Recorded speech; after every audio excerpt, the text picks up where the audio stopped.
सहनाववतु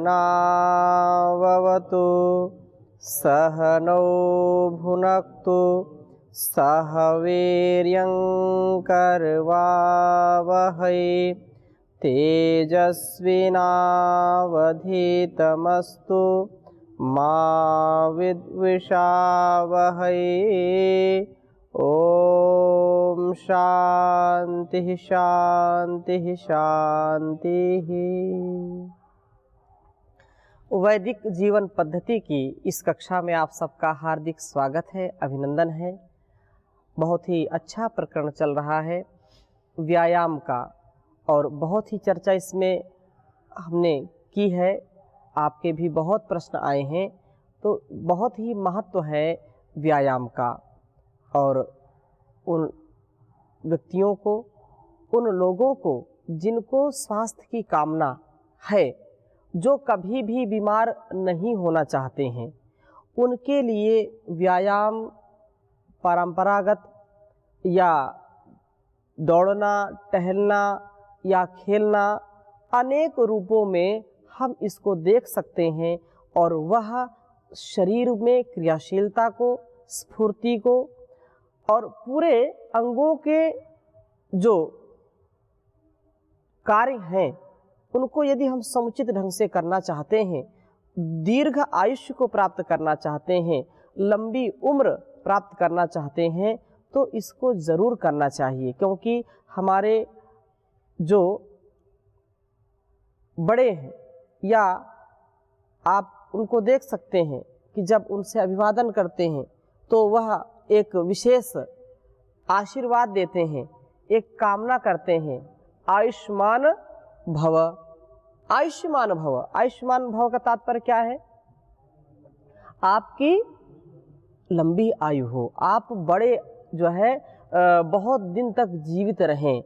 और जैसे किसी को धन है, किसी के पास तो उसको धनवान बोलते हैं, किसी के पास शक्ति है तो शक्तिमान बोलते हैं, किसी के पास बुद्धि है तो उसको बुद्धिमान बोलते हैं, और जिसके पास आयु है उसको क्या बोलते हैं? आयुष्मान भव। अर्थात तुम आयुष्य वाले हो, दीर्घ आयुष्य को प्राप्त करो। कौन व्यक्ति जो दीर्घ आयु को नहीं प्राप्त करना चाहता? सभी दीर्घ आयु को प्राप्त करना चाहते हैं, परंतु यदि व्यक्ति बीमार है, लाचार है, दुखी है, उसको शारीरिक कष्ट है, मानसिक कष्ट है, तो व्यक्ति जीना नहीं चाहता है। तो इस शारीरिक और मानसिक पीड़ा को कैसे मिटाएं? उसके लिए बड़ा ही अहम, बहुत ही महत्वपूर्ण जो संकेत हमारे ग्रंथों में मिलता है, ऋषियों ने जो संकेत दिए हैं, वह व्यायाम है। व्यायाम से हमारा शारीरिक सामर्थ्य भी बढ़ता है और मानसिक सामर्थ्य भी बढ़ता है। हम जो आज बहुत बड़ी बीमारी से युवा पीढ़ी या जो वृद्ध बुजुर्ग इससे बहुत प्रताड़ित है, वह है तनाव। तो तनाव को दूर करने का भी एक महत्वपूर्ण यह साधन है व्यायाम। पीछे हमने चर्चा की थी, इसमें किसी का कोई प्रश्न हो तो आप पूछ सकते हैं। ओम आचार्य जी। जी, धन की कामना पे तो सभी टिके हुए हैं कि धन की कामना सभी करते हैं, छोटे से लेकर बड़े तक। और राजा भी मतलब कि जो बड़े साहूकार है उनके धन पे निर्भर है, उस पर टैक्स लगाएगा जी। तो हमें अपने धन की मतलब कि हमारे धन पे भी किसी की कामना है, तो हमें अपने धन की सुरक्षा कैसे करना है, ये बताइए। जी जी जी। तो ये अच्छा प्रश्न है कि जैसे श्लोक में आया था, धनार्थम उद्यमम कुर्यात। धन की यदि कामना करना आपको यथेष्ट है, धन की चाहना आप करते हैं, तो आप उद्यम करिए, पुरुषार्थ करिए। पुरुषार्थ दो प्रकार से किए जा सकते हैं। एक तो चोरी करने वाला भी पुरुषार्थ करता है, किसी का जो है धन हड़पता है तो भी उसमें पुरुषार्थ तो करता ही है। और एक ऐसा व्यक्ति है जो अपने जो है शरीर से, अपने विवेक से दूसरों को सेवा दूसरों की देता है, या जो वेदोक्त कर्म है उनके द्वारा वो परिश्रम करके धन अर्जन करता है। दोनों में अंतर जो है अलग अलग हैं। एक जीवन किसी का ले करके, किसी की हत्या करके अमीर बनना चाहता है, करोड़पति बनना चाहता है। एक ऐसा व्यक्ति भी है जो दूसरों की जीवन की रक्षा करके धर्म युक्त धनार्जन करता है, दोनों की स्थितियां अलग हैं। तो यहाँ पर धनार्थम उद्यमम कुर्यात का तात्पर्य यही समझना चाहिए कि धन की कामना करें लेकिन वह सात्विक उद्यम हो, पुरुषार्थ हो, परिश्रम हो, वो वेदोक्त हो। क्योंकि कहा कि कुर्वन् निवेह कर्माणि जिजी विशेषतम समाहा एवं त्वयि नान्यथे तो अस्ति ना कर्म लिप्यते नरे। यजुर्वेद के 40वें अध्याय का, जिसको ईशोपनिषद के नाम से जानते हैं, उसमें ये दूसरा मंत्र ही कहता है कि तुम जीना चाहते हो तो 100 वर्ष तक स्वस्थ रह करके जीने की कामना करने वालों, तुम जब तक जियो तब तक पुरुषार्थ पूर्वक वेदानुकूल आचरण करते हुए 100 वर्ष से भी अधिक सुकर्म करते हुए जिए, निष्काम कर्म करते हुए जिए, किसी के धन की इच्छा ना करें। जैसे पहले मंत्र में कहा कि माँ गृधा कस्वित् धनम, किसी के भी धन की लालच मत करो। आपका ये प्रश्न है कि यहाँ तो नीचे से ऊपर तक सब दूसरों के धन की लालच करते हैं, सरकार भी हमारे ऊपर इतना टैक्स लगाती है, या जो है आजकल की जो स्थिति है उसमें बेटा माता पिता के द्वारा जो कमाया हुआ धन उसकी लालच करता है। तो ये स्थिति पहले नहीं थी। अब तो केवल लोगों के अंदर केवल धनवान बन जाएं, केवल अमीर बन जाएं, इसके जो होड़ है इसके लिए यह कर रहे हैं। दूसरी बात, जो राजा के कर की बात है, वो तो प्राचीन काल से ही राजा कर लगाते थे, लेकिन कर दूसरों की खून को चूसने वाला नहीं कर, जितना वो दे सके बहुत अल्प मात्रा में। अल्प मात्रा में क्यों? क्योंकि वह जो टैक्स लिया जाए वो प्रजा की सेवा के लिए उसको लगाया जा सके। प्रजा की सेवा में जितना जो है कार्य राजा की ओर से होगा, वह वैसा उसका राज्य अच्छा बनेगा, वैसा वो राष्ट्र अच्छा बनेगा। हमारा ये कर्तव्य है कि टैक्स की चोरी ना करें। टैक्स हम जो देना है, जो कर देना, उसको देते रहें ताकि राष्ट्र हमारा समुन्नत होवे। दूसरी ओर राजा जो सरकार है उसका भी ये परम कर्तव्य है कि जनता का जिससे नुकसान ना हो, जिससे उसकी हानि ना हो, उसको उतने मात्रा में टैक्स लेना, और जो टैक्स लिया है उसको अच्छे कार्यों में लगाना, ना कि जो ऐसे कार्य जिससे देश की भी हानि हो या जनता की भी हानि हो। दोनों स्थितियों में यह एक दूसरे के पूरक हैं। लेकिन जो धन की कामना है वो धर्म पूर्वक हो। बिना धन के धर्म भी टिकता नहीं है और ना टिका रह सकता है, उसकी तो आवश्यकता पड़ती ही है। लेकिन यहाँ उसकी बात की जा रही है जो बेईमानी का है, जो चोरी का है, जो व्यक्ति किसी को ठग करके धन अर्जित करता है, उसका निषेध करके यहाँ पर उद्यम पूर्वक, पुरुषार्थ पूर्वक, निष्काम भाव से वो धन की कामना कही गई है। इस चर्चा को और आगे बढ़ाएं, कोई प्रश्न पूछिए। ओम स्वामी जी। स्वामी जी, जो आपने श्लोक लिखा इसमें है ज्ञानार्थम पठ संस्कृतम ज्ञानान भवति वैराग्यम, इसको थोड़ा सा अलग अलग विस्तार से बताते हैं। तो ज्ञानार्थम पठ संस्कृतम का तात्पर्य ये है कि ज्ञान जब तक आपको सद्विवेक नहीं होगा, आपको जो विशुद्ध रूप का ज्ञान है, विशुद्ध ज्ञान से ही आपकी मुक्ति होगी। मुक्ति का मतलब अपने छोटे छोटे जो गलत स्वभाव हैं, जो गलत आदतें हैं, उनसे भी छूटना मुक्ति के जैसा ही है। और धीरे धीरे जब आप ऐसा करेंगे तो वह व्यक्ति का स्वभाव हो जाएगा। लेकिन बिना संस्कृत के पढ़े हुए जो लोग हैं, या संस्कृत को नहीं जानते हैं, या संस्कृत निष्ठ जिनका जीवन नहीं है, उनके लिए मैं इस बात को कहूँगा, जिन्होंने संस्कृत नहीं पढ़ी है, नहीं जानी है और वह आदर्श युक्त जीवन जीते हैं, तो उनके जीवन में संस्कार है। संस्कृत नहीं जाने उन्होंने, यहाँ ऐसा आक्षेप बिल्कुल कभी मत लीजिए कि जो संस्कृत नहीं जानते हो क्या जीवन ही अच्छा नहीं जीते। बहुत अच्छा जीवन जीते हैं, लेकिन उनका जीवन संस्कार युक्त होता है और वह अपने से बड़ों से सीखते हैं, अपने पूर्वजों से जो हमने सीखा है। केवल पढ़ कर के ही हम सीखते हैं ऐसा नहीं है, हम सुन कर के भी बहुत सारी चीज़ सीखते हैं, कुछ देख करके सीखते हैं, अपने से बड़ों को देख करके सीखते हैं। कथा और जो है अनेक जो प्राचीन ग्रंथ हैं उनका स्वाध्याय करके या कथाओं को सुन करके, सत्संग करके हम चीज़ों को सीखते हैं, तो वो भी संस्कृतमय होता है। और संस्कृत से ही संस्कार होते हैं और संस्कार से ही हमारी संस्कृति है। यदि संस्कृत नहीं होगी तो संस्कार कहाँ से हम सीखेंगे? संस्कार नहीं सीखेंगे तो संस्कृति की रक्षा नहीं हो सकती है। तो यहाँ आशय ये है कि ज्ञान युक्त जीवन जीने के लिए आपको संस्कृत पढ़नी चाहिए। और ज्ञानान भवति वैराग्यम, जब ज्ञान आपको होगा तो क्या सही है क्या गलत है इसका विवेक आपको जागेगा। किस चीज को कितनी मात्रा में प्रयोग करना है उतनी मात्रा में आप प्रयोग करेंगे, जो अधिक है उससे मुक्त हो जाएंगे। जो भोग है वो रोग उत्पन्न करेगा, इसलिए क्या भोग हमारे लिए कल्याणकारी है?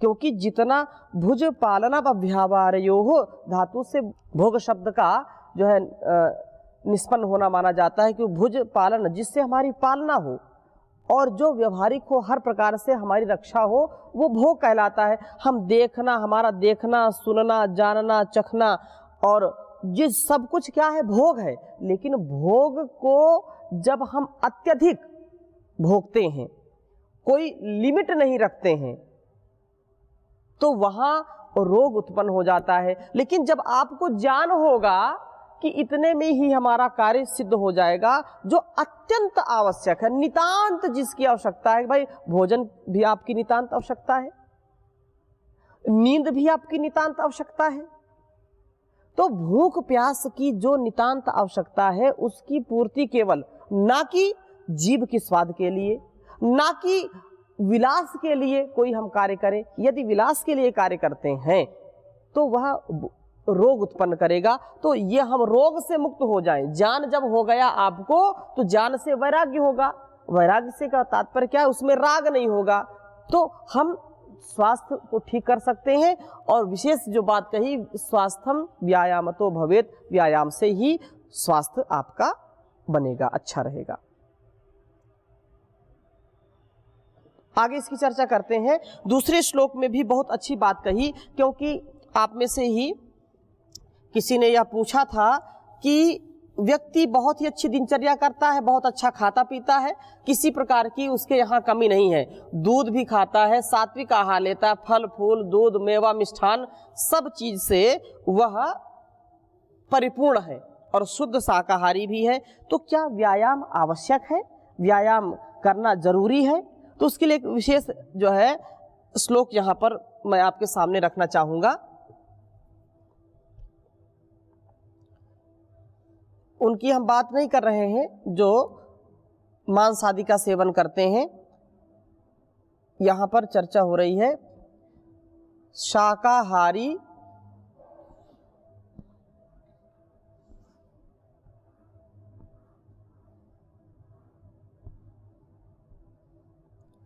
शाकाहारी फलाहारी।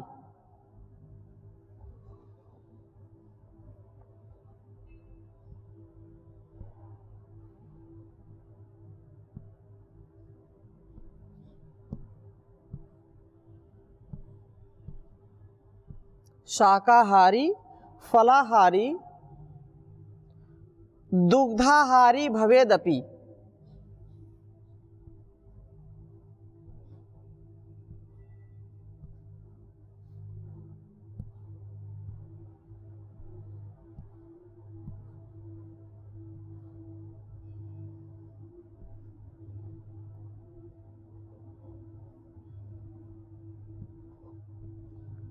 भवेदपि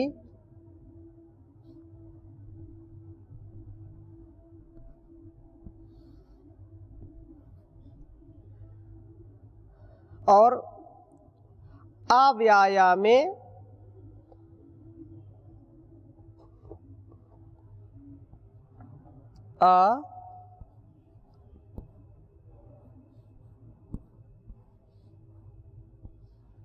ये व्यायाम की महिमा कितनी है? व्यायाम की महिमा, व्यायाम का जो है गुणगान किया जा रहा है, तो इसको ऐसा समझना चाहिए, अव्यायामे वृथा सर्वम।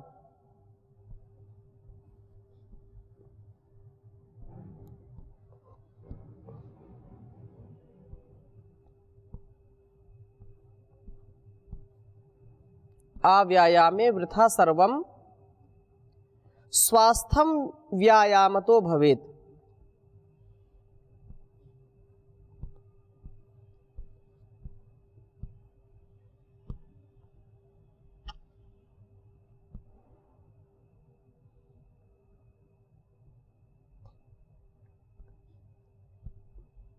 स्वास्थ्यम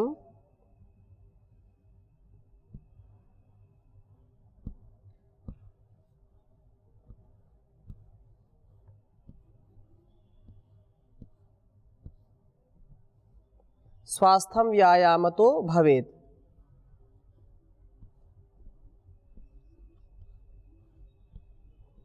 एक बार उच्चारण करेंगे। शाकाहारी फलाहारी दुग्धाहारी भवेदपि अव्यायामे वृथा सर्वम स्वास्थ्यम व्यायामतो भवेत्। बहुत उत्तम बात कही है। इसका आप गलत अर्थ नहीं ले लेना, क्योंकि शाकाहारी 100 वर्ष तक जीने की कला सिखाता है। शाक, फल, फूल, मंद जो है आपको कंद, मूल, ये सब हमारे स्वास्थ्य को अच्छा करते हैं। मैं उस पर ये श्लोक आपको समझाना चाहता हूँ। जो लोग कहते हैं कि नहीं हम तो सात्विक आहार लेते हैं, अब अच्छा दूध घी सब कुछ हमारे यहाँ उपलब्ध है, तो हम व्यायाम क्यों करें, अच्छे से हम स्वास्थ्य को बना सकते हैं। तो उसके लिए कह रहे हैं कि शाकाहारी फलाहारी दुग्धाहारी भवेदपि, चाहे कोई शाकाहारी हो, फलाहारी हो, केवल फल खाता हो, और दुग्धाहारी कोई दूध केवल लेता है। और ये तीनों चीज़ें, चारों चीज़ें जो भी हैं, इससे भवेदपि, इतना होने पर भी अव्यायामे वृथा सर्वम, जो व्यक्ति व्यायाम नहीं करता है तो इनका ठीक ठीक लाभ हमको नहीं मिल पाएगा। भाई आप फल फूल या दुग्ध पान करेंगे, उसको पचाने के लिए जठराग्नि की आवश्यकता है कि नहीं है, और जितना आप इनको खा करके व्यायाम करेंगे उसको आप अच्छी प्रकार से पचा सकते हैं, और उसका 10 गुना 20 गुना लाभ आपको मिलेगा। यदि आप व्यायाम करते हैं, आप कितना भी इसको खाएं, इससे आपका शरीर तो चल सकता है, जी सकता है, लेकिन आरोग्यता की प्राप्ति, दृढ़ता की प्राप्ति और सौष्ठव की प्राप्ति नहीं हो सकती है। दूध भी यदि पिएंगे, फल भी खाएंगे, शाक भी खाएंगे, तो वो शरीर को बल कब प्रदान करेगा, जब आप व्यायाम करेंगे। उसकी सार्थकता कब सिद्ध होगी, जब आप व्यायाम करेंगे।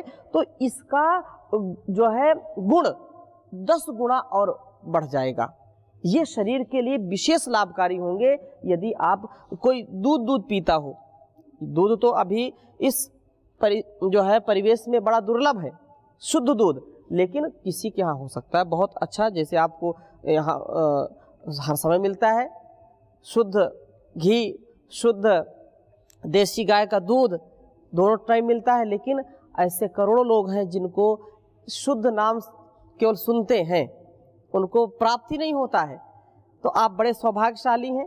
तो यहाँ शुद्धता का कितना भी परिमाण हम बढ़ा दें, लेकिन जब तक व्यायाम नहीं करेंगे तब तक शरीर के लिए विशेष लाभकारी वो नहीं होगा। हाँ, शरीर तो चलेगा, वो चलेगा, जरूर चलेगा, लेकिन आपको इसके लिए विशेष यहाँ बात बताई जा रही है। व्यायाम का मैं प्रचार प्रसार कर रहा हूँ, क्योंकि व्यायाम की महिमा जितनी गाएंगे उतना आप सीखेंगे। हम जितना करते हैं तो लोगों को इससे विशेष लाभ मिलेगा।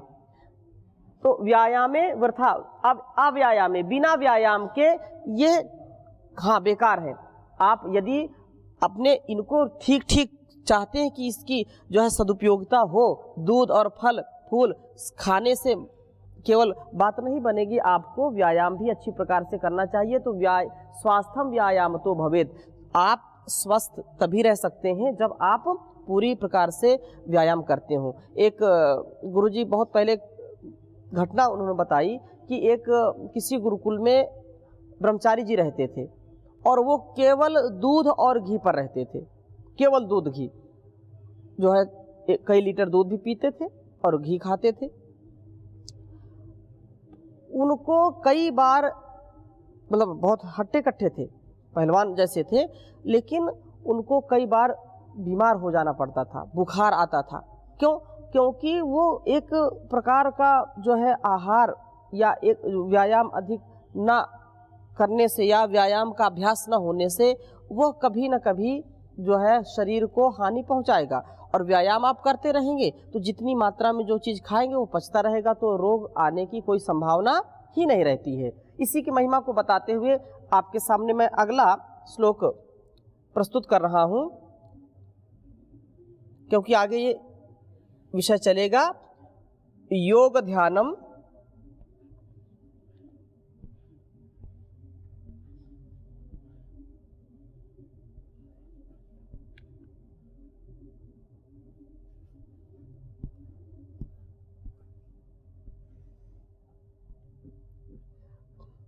योग ध्यानम सदा कुर्यात्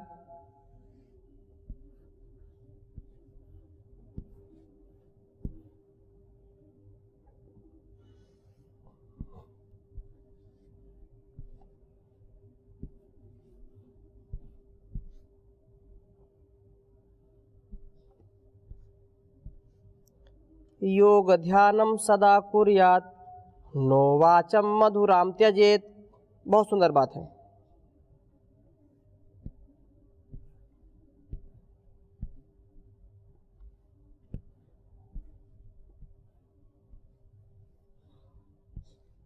नो वाचम मधुराम त्यजेत।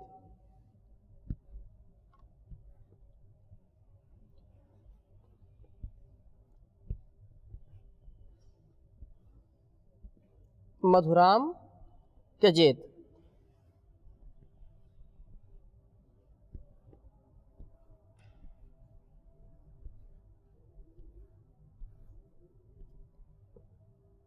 और कहा अल्पाहारी भवे नित्यम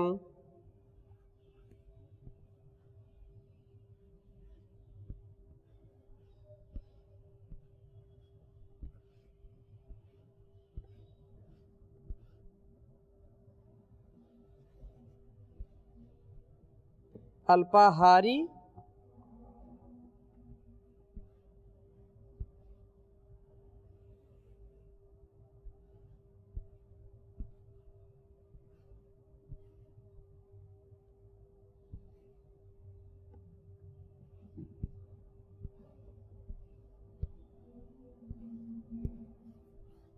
अल्पाहारी भवे नित्यम स्वास्थ्यम व्यायामतो भवेत्। ये विशेष श्लोक आपके बीच में रख रहे हैं। योग ध्यानम सदा कुर्यात्, उच्चारण करेंगे योग ध्यानम सदा कुर्यात्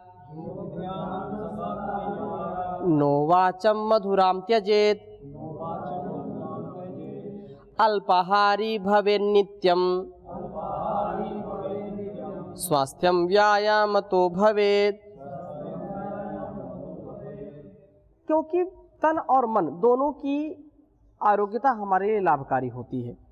योग ध्यानम सदा कुर्यात्, प्रत्येक दिन व्यक्ति को योग ध्यान अवश्य करना चाहिए। योग ध्यान करने से हमारा जो विचार है, जो आहार है, वो शुद्ध होगा। हम कोई भी जो है अमानवीय कार्य नहीं कर सकते हैं, या कभी भी तनाव से या कभी दुख से या कभी मुसीबतों से डर करके कभी आत्महत्या नहीं कर सकते, और ना कभी किसी की दूसरे की कर सकते हैं। तो तन और मन के लिए विशेष रूप से कहा कि योग ध्यानम सदा कुर्यात्। कैसी भी परिस्थिति में हो, यदि आपको बहुत तनाव है, बहुत गुस्सा आता है, आपका शरीर आपका साथ नहीं देता है, आप इस प्रयोग को आरंभ कर दीजिए। आप जब भी कोई कार्य आरंभ करें, 2 मिनट बैठ करके गहरी सांसों के साथ ध्यान अपना लगाइए। कोई भी आपको परेशानी हो रही है, आपको कभी क्रोध आ रहा है या कभी आपको किसी भी प्रकार की लज्जा, कहीं पर आपको लज्जित होना पड़ रहा है तो अपने आप को संभालना आपका प्रथम कर्तव्य। वहाँ पर अपनी इंद्रियों को, आपको लगता है कि कहीं पर जो है मैं कहीं बहक ना जाऊँ, उस समय आप 2 मिनट, 1 मिनट या कुछ क्षण के लिए आप आंखें बंद करके 2-4 गहरे सांस लीजिए, थोड़ा सा ध्यान लगाइए। आप कभी भी भटकेंगे नहीं, कभी उलझेंगे नहीं, कभी किसी स्थिति में अटकेंगे नहीं। आपको सद्ज्ञान मिलेगा, आपका विवेक जागृत होगा और आप ठीक ठीक मार्ग पर चलने के लिए उत्साहित हो जाएंगे। तो बहुत ही महिमा है, आगे इसकी महिमा हम बताएंगे। तो इसलिए यहाँ पर योग ध्यानम सदा कुर्याद, योग ध्यानम सदा कुर्याद। आगे कहा नो वाचम मधुराम त्यजेत। ये तो बहुत बड़ी बात है कि मधुर वाणी व्यक्ति का जो है व्यक्तित्व दर्शाती है। सत्य हो, मधुर हो, सत्यम ब्रूयात प्रियम ब्रूयात, सत्य बोलिए और प्रिय बोलिए। तो इस स्थिति में नो वाचम मधुराम त्यजेत, वाणी से कभी भी असत्य ना बोलें, कभी भी किसी को कड़वा ना बोलें, कभी किसी का जो है दिल ना दुखे, ऐसी वाणी का प्रयोग करें। हाँ, कई बार फिर लोग बोलते हैं, इसका विपरीत अर्थ ले लेते हैं कि मन में तो बहुत ही विपरीत भाव रहते हैं और वाणी से बहुत मधुर मधुर बोलते हैं। ऐसा बोलते हैं कि बिल्कुल जो है मक्खन जैसी वाणी बोलते हैं, लेकिन अंदर से बहुत ही उनके आपके प्रति बहुत ही रोष रहता है, बहुत क्रोध रहता है। तो ऐसे लोगों को त्याग देना चाहिए। जिनके वाणी में जो है अमृत है और हृदय में क्या है, विष भरा हुआ है। आचार्य चाणक्य कहते हैं कि जिनके ऐसे मित्रों को बिल्कुल छोड़ देना चाहिए जिनकी वाणी में तो अमृत है और लेकिन हृदय में आपके लिए विष भरा है, उनको छोड़ दीजिए। त्यजेत तादृशम मित्रम, ये जो है जिनके मुख में मधुरता और हृदय में विष है। दूसरी बात यह है कि हृदय में तो अमृत भरा है, हृदय में बहुत प्रेम है, लेकिन वाणी में बड़ा गड़बड़ है। बोलते हैं क्या बताएं, आपके लिए मेरे मन में कोई वो नहीं है, लेकिन अब क्या करूं, मेरी ऐसी जुबान ही है तो क्या करें। तो अपनी वाणी को ठीक रखना चाहिए, विश्वास करना चाहिए और सत्य ही बोलें, प्रिय बोलें, मधुर बोलें, अच्छा बोलें। इसको कभी भी किसी स्थिति में व्यक्ति को त्यागना नहीं चाहिए। और कहा अल्पाहारी भवे नित्यम, ये बहुत महत्वपूर्ण बात है। अल्पाहारी भवे नित्यम, अल्पाहारी जो व्यक्ति है वह व्यक्ति कभी अस्वस्थ नहीं होता। फिर अति अल्प नहीं होना चाहिए, अति अल्प नहीं, जितनी आपको भूख है उससे थोड़ा सा कम खाइए। थोड़ी सी चर्चा आपके सामने की, इस क्रम को और आगे बढ़ाएंगे। आज यहीं तक। ओम शांति शांति शांति।